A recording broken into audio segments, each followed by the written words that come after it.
It was a quiet night on January 15, 2025, in Chester, Virginia, a small town just 20 miles south of Richmond. The air hung heavy at 45 degrees Fahrenheit, the kind of chill that seeped into your bones, while the deserted streets glowed faintly under flickering streetlights. Lila Carter gripped the steering wheel of her black Ford Explorer, her sharp eyes scanning the empty road that stretched barely 2 miles ahead. At 35, she was no stranger to late nights. Years as an undercover FBI agent had honed her instincts to a razor's edge. She'd been wrapping up a months-long investigation into corruption in Chester's police department, and tonight she was finally heading home. But as she slowed to a stop at a red light 300 feet back, blue and red lights erupted in her rearview mirror, followed by the shrill wail of a siren slicing through the silence.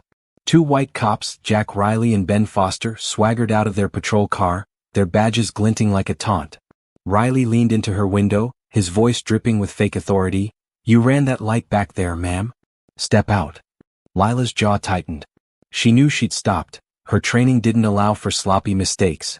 "I didn't run anything," she said evenly, her tone steady but laced with fire. Inside, her blood boiled. Another damn shakedown. "They see my skin and think I'm an easy mark."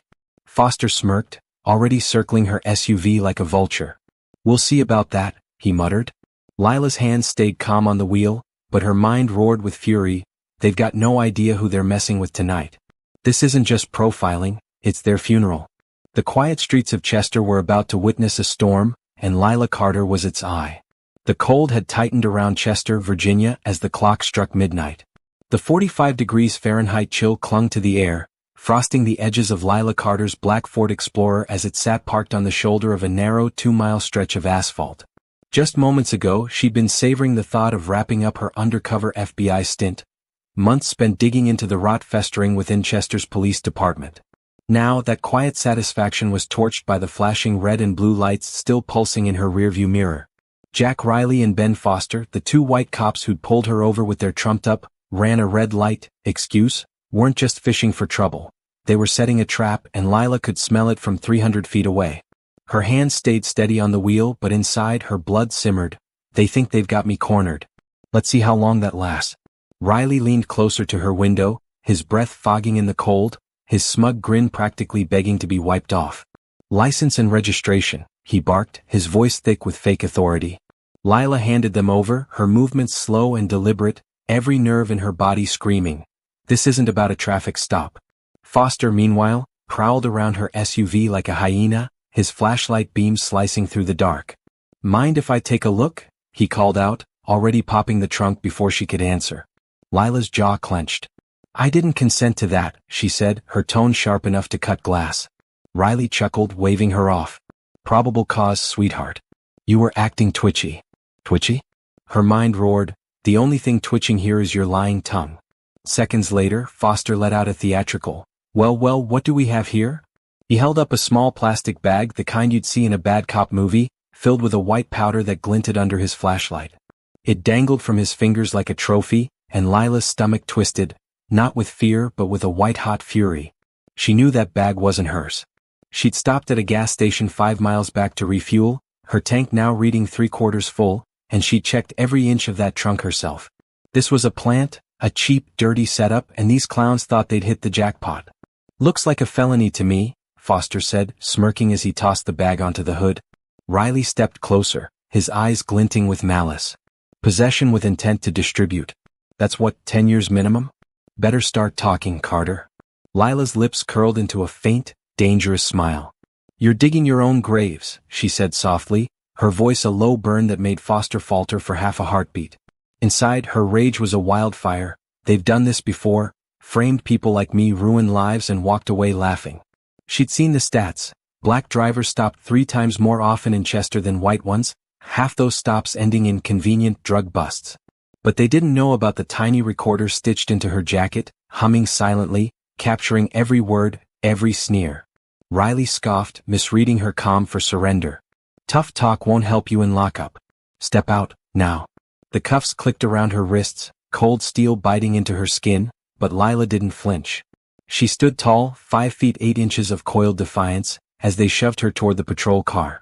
The 3-mile ride to the station was a blur of flashing lights and Riley's smug commentary, "You'll crack by morning, everyone does." Foster chimed in. "Should have stayed in your lane, lady." Lila stared out the window, the frost-rimmed streets of Chester sliding past, her mind racing. They think this is checkmate. They don't know I'm holding the whole damn board. The Chester PD station loomed ahead, a squat brick building bathed in the harsh glow of sodium lights. Inside, they marched her past a sleepy night shift crew, 3 officers sipping coffee at desks 10 feet apart, and into a holding cell no bigger than 8 by 10 feet. The door slammed shut, echoing off the concrete walls, and Riley lingered, peering through the bars. "Sleep tight, princess," he sneered, tapping the metal with his flashlight. Foster joined in, tossing the planted bag onto a counter nearby with a grin. "Caught her red-handed," he bragged to the room. The other cops barely looked up, their silence a quiet endorsement of the game. Lila sank onto the metal bench, her posture rigid, her dark eyes locked on the bars. The cell smelled of mildew and stale coffee, the fluorescent buzz overhead drilling into her skull. She didn't sleep. Sleep was for people who gave up. Instead, she replayed the stop in her head. Riley's fake accusation, Foster's staged discovery, the bag that wasn't there 5 miles ago. Her recorder had it all, proof that would bury them. Her fury sharpened into a blade. They've gotten away with this too long, but not tonight. Outside, Riley and Foster laughed over donuts in the break room 15 feet down the hall, their voices carrying through the thin walls. "She's toast," Riley said, crumbs falling onto his uniform. "Slam dunk," Foster agreed, oblivious to the storm brewing in the 8 by 10 cage they'd locked her in. Lila leaned back, her fingers brushing the recorder's hidden switch. One press and her team, 25 miles away in Richmond, would get the signal. She closed her eyes, not in defeat, but in anticipation. "They think they've won," she thought, her pulse steady despite the rage clawing at her chest. "But I'm about to burn this whole damn house down." The tension in that tiny cell was a live wire, crackling, waiting to ignite.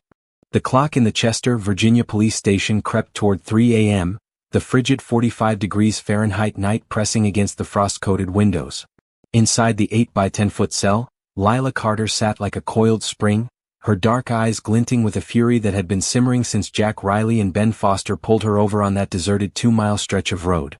The fake red light violation, the planted bag of powder found in her trunk 5 miles from its origin, the smug cackles echoing from the break room 15 feet down the hall, it all fueled a fire in her chest that refused to die. She'd spent hours in this concrete box, the mildew stench clawing at her lungs, her recorder humming silently in her jacket. Riley had sneered through the bars, "You're toast," while Foster bragged about their slam dunk. But Lila wasn't broken, she was waiting. And now the storm she'd summoned was about to break. Across the station, Sam Evans, a 24-year-old rookie with a buzz cut and a conscience that wouldn't quit, hunched over a flickering monitor. He'd watched the whole damn thing unfold on the security feed, the stop 300 feet from that red light, Foster's theatrical reveal of the bag, Riley's cocky grin as they cuffed her. It didn't sit right. Sam's gut churned every time he passed the break room, hearing Riley boast, "She's just another mark," over a stale donut. He'd seen the stats. Black folks like Lila stopped 3 times more often in Chester, half-framed with evidence that stank of setup. Tonight, that gnawing unease turned to rage. "They think they're untouchable," he fumed, fingers trembling as he pulled up the footage again. The timestamp glared back, 12:07 a.m., Lila's calm denial clear as day. "This ain't justice, it's a damn lynching with paperwork." Against every ounce of rookie caution, Sam fired off an anonymous email to the FBI's Richmond office, 25 miles north, attaching the video with a single line, "Something's rotten here. Help." Lila felt the shift before she heard it, a ripple in the station's lazy hum, a tightening in the air. Her recorder had pinged her team hours ago, and now the cavalry was close. She leaned back, her 5'8" frame radiating a quiet menace, when the front doors slammed open. Boots echoed on the linoleum, 5 pairs, deliberate and heavy. Special Agent Nick Grayson stormed in, his graying buzz cut and steely glare cutting through the night shift's haze. Behind him, 4 FBI agents fanned out, badges flashing like blades under the sodium lights. "This ends now," Nick barked, his voice a thunderclap that froze the room. The desk sergeant, a burly guy named Ted, stammered, "What the hell's this about?" Nick's reply was ice. "Federal warrant. Step aside." Lila's lips twitched, a predator's smile. "They're here." Riley and Foster stumbled out of the break room, coffee cups slipping from their hands as Nick's team cornered them. "You too," Nick said, pointing, front and center. Riley tried to play it cool, smirking, "What's the problem, Fed?" but his eyes darted like a trapped rat's. Foster paled, his bravado melting into sweat. Nick tossed a tablet onto the counter, the screen blazing with Sam's footage. Riley's fake accusation, Foster planting the bag, their laughter as they dragged Lila away. "Explain this," Nick snapped. The room went dead silent, every cop's gaze burning into the duo. Lila's cell door buzzed open and she stepped out, her presence a blade slicing through their lies. "You thought you'd bury me," she said, her voice low and lethal, rising to a roar. "You think you can keep ruining lives and walk away? Not tonight, you bastards." The station erupted. Riley lunged for an excuse. "That's edited." But Nick cut him off, slamming down audio files from Lila's recorder. "Foster's should have stayed in your lane, Riley's 10 years minimum." The evidence was a noose tightening around their necks. Sam stood frozen at his desk, 10 feet away, his pulse hammering as he realized his email had lit the fuse. Lila locked eyes with him, a nod of fire passing between them. Then she turned back to Riley, her voice a whip. "I've got every word, every smirk, your whole damn game. You're done." Foster crumpled, hands on his head, while Riley's face twisted into a snarl that crumbled under Nick's glare. Outside, the frost glittered under streetlights as sirens wailed in the distance. Backup arriving to haul the trash away. Lila stood at the cell's threshold, her breath fogging in the cold, her fury a living thing. This is for everyone they've crushed, she thought, fists clenched. The truth hadn't just surfaced, it had exploded, and Chester's dirty little empire was burning down around her. Dawn broke over Chester, Virginia, the sky a bruised purple as the 45 degrees Fahrenheit chill lingered, frosting the streets where Lila Carter's nightmare had begun. The 2-mile stretch of road, once a trap set by Jack Riley and Ben Foster, now lay quiet, its silence a stark contrast to the chaos that had erupted hours ago. The planted bag, the cuffs biting her wrists in that 8-by-10-foot cell, the smug laughter echoing from the break room 15 feet away, all of it had crumbled under the weight of truth. As Lila stepped out of the station, the cold stung her face, but her eyes burned with a fierce pride. Riley and Foster were led past in handcuffs, their heads bowed, their empire of lies reduced to ash by her recorder's hum and Sam Evans' courage. The charges against her, possession with intent, vanished like smoke, while their decades-long scam unraveled, case after case reopened across Chester's 20-mile radius.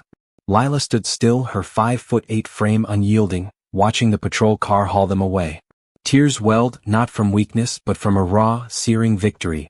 This is for every soul they broke. Sam approached, his rookie badge glinting faintly. "You changed everything," he said, voice shaky. She clasped his shoulder, her grip firm. "You did too." Later, at a diner 5 miles out of town, she sipped coffee, the steam curling like a ghost of her rage. Headlines screamed, "FBI busts Chester corruption," but Lila's fight wasn't over.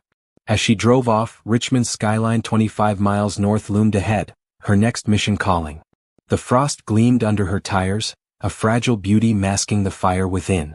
Justice had roared through Chester, and its echo lingered in her steady heartbeat. Lila Carter's story in Chester, Virginia, is more than a tale of corruption toppled. It's a raw lesson in resilience and justice. First, it teaches us that truth, no matter how buried, has a way of clawing its way out. Lila's calm defiance against Riley and Foster shows that staying sharp and standing firm can turn the tables on even the dirtiest setups. Second, Sam Evans reminds us that one voice, even a rookie's, can spark change. Don't stay silent when you see wrong, no matter the cost. Finally, the fallout in Chester screams a hard truth. Systems can fail, but people can fix them. In today's world, this means speaking up when you're profiled, documenting everything, and trusting your gut when something stinks. Justice isn't handed out, it's fought for. So, keep your eyes open, your resolve steel, and fight like hell when it counts. Thank you for watching the video. Please comment with number 1 to let me know you have watched the whole video. Please like the video, subscribe to the channel and turn on the notification bell to always receive new videos as soon as possible.